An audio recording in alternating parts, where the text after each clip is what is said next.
गणेशाय नमः। आज हम पापानुकुशा एकादशी की व्रत कथा जानेंगे। एकादशी व्रत भगवान विष्णु को समर्पित है। अश्विन माह के शुक्ल पक्ष की एकादशी को पापानुकुशा एकादशी कहा जाता है। शास्त्रों के अनुसार एकादशी व्रत करने से भगवान विष्णु को आशीर्वाद प्राप्त होता है और जातक सभी सुखों को भोग कर अंत में मोक्ष को प्राप्त करता है। पापानुकुशा एकादशी आमतौर पर अक्टूबर या नवंबर में पड़ने वाली एकादशी होती है। इस साल पापानुकुशा एकादशी व्रत 25 अक्टूबर 2023 बुधवार को रखा जाएगा। एकादशी का पारण का समय। पापानुकुशा एकादशी का पारण का समय 26 अक्टूबर को किया जाएगा। व्रत खोलने का समय जो है वो है 26 अक्टूबर को सुबह 6:28 से लेकर सुबह के 8:43 के बीच में रहेगा। पारण तिथि के दिन द्वादशी समाप्त होने का समय जो है वो 9:44 होगा। सुबह जल्दी उठकर आपको स्नान आदि से निवृत्त हो जाना है।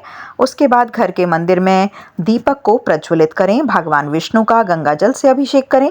भगवान विष्णु को पुष्प और तुलसी दल अर्पित करें, मगर उस दिन आपको तुलसी नहीं तोड़नी है, ना ही तुलसी में जल देना है। अगर संभव हो सके तो इस दिन व्रत भी रखें, भगवान की आरती करें, भगवान को भोग लगाएं। इस बात का विशेष ध्यान रखें कि भगवान को सिर्फ सात्विक चीज़ों का ही भोग लगाया जाता है। भगवान विष्णु के भोग में तुलसी को ज़रूर शामिल करें। तुलसी के जो पत्ते जो नीचे गिर जाते हैं उन्हीं को आप धोकर वही आप भोग के लिए रख सकते हैं। ऐसा माना जाता है कि बिना तुलसी के भगवान विष्णु भोग को ग्रहण ही नहीं करते। इस पावन दिन भगवान विष्णु के साथ माता लक्ष्मी जी की पूजा भी की जाती है। इस दिन भगवान का अधिक से अधिक आपको ध्यान करना है। पापानुकुशा एकादशी की व्रत कथा। प्राचीन समय में विंध्य पर्वत पर क्रोधन नाम का एक बहेलिया रहा करता था। वह बहुत ही क्रूर स्वभाव का था। उसका सारा जीवन हिंसा, लूटपाट, मदपान और गलत संगति, पाप कर्मों में ही व्यतीत होता रहता था। जब अंत समय में यमराज के दूत बहेलिये को लेने आए और यमदूत ने बहेलिये से कहा कि कल तुम्हारे जीवन का अंतिम दिन है, कल हम तुम्हें ले जाएंगे।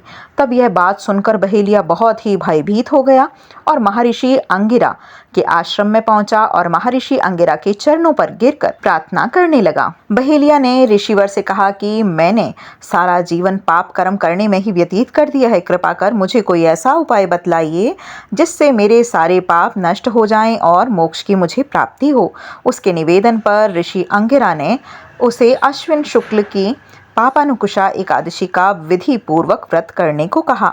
महर्षि अंगिरा के कहे अनुसार उस बहेलिया ने यह व्रत किया और उसके द्वारा किए गए सारे पापों से वह छूट गया और इस व्रत पूजन के बल से भगवान की कृपा से वह भगवान विष्णु लोक को गया। यह जब यमराज के दूतों ने यह चमत्कार को देखा तो वह बहेलिये को बिना लिए ही यमलोक को वापस लौट गए। बोलो लक्ष्मी नारायण भगवान की जय।